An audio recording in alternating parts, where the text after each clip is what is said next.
اللہ ताला जब चाहे तो फिरौन के घर में मूसा पल कर बड़ा हो जाता है। वो हजारों बच्चों को मार देता है, मगर जिस एक को छोड़ देता है वही मूसा बन जाता है।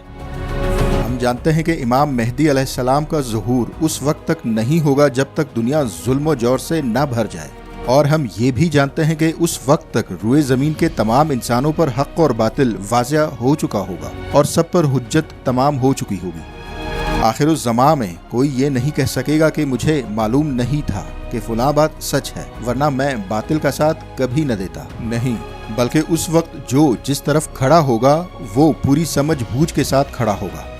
कुछ अरसा पहले जब हम ये सुनते थे कि अल्लाह ताला हक को ऐसे वाज़े करेगा जैसे इंसान अपनी हथेली पर लकीरें देखता है, तो ये बातें फलसफियाना और गैर हकीकी मालूम होती थी। शक होता था कि ऐसे कैसे मुमकिन हो सकता है, मगर आज आपके हाथ में मोबाइल है और उस मोबाइल में मसनूई ज़हानत जैसे कि चैट जीपीटी, डीप सीक या ग्रोक मौजूद हैं।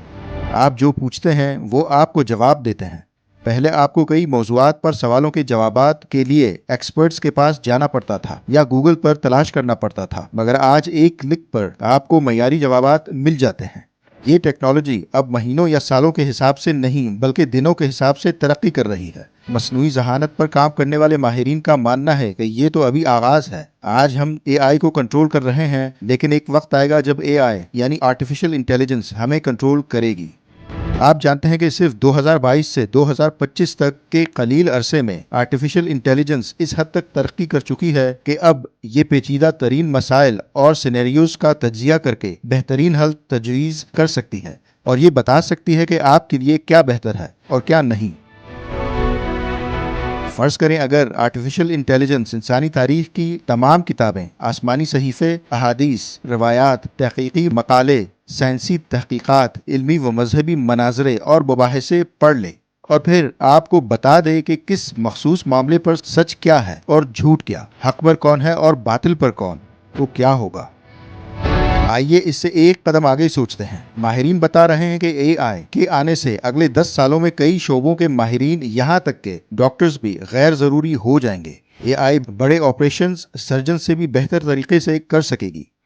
अब अगर वो वक्त आ जाए जब AI खुद फैसला करे कि आपने क्या देखना है और क्या नहीं, और एक दिन आपके मोबाइल पर आपकी मादरी जबान में ये पैगाम आए कि फलां मसले में हक फलां शख्स या ग्रोह के साथ है और वो इतने शवाहिद दे कि आप इनकार ना कर सकें, तो क्या होगा? आपको हक या बातिल में से एक को चुनना ही पड़ेगा। ये वो वक्त होगा जब सच सबके सामने वाज़े हो जाएगा, बिल्कुल वैसे ही जैसे आखिरुज़्ज़मां की रिवायात में बयान किया गया है।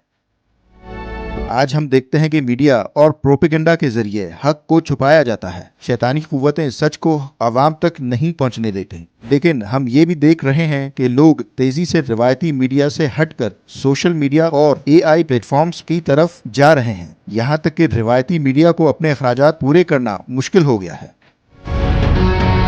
वो वक्त दूर नहीं जब ये सब प्रोपेगेंडा मशीनें बंद हो जाएंगी। हक और हथेली की मिसाल को हम आज मोबाइल की शक्ल में देख रहे हैं। ये मुमकिन है कि इमाम मेहदी अलैहिस्सलाम के ज़हूर से पहले ही हक और बातिल बिल्कुल वाज़े हो जाएं, और जब वो ज़हूर करें तो लोग जौक दर जौक उनके लश्कर से जा मिलें। बहरहाल अल्लाह ताला जब चाहता है तो फिरौन के घर में मूसा पल कर बड़ा हो जाता है। हजारों बच्चे फिरौन मार देता है, मगर जिस एक को वो छोड़ देता है वही असल में मूसा होता है।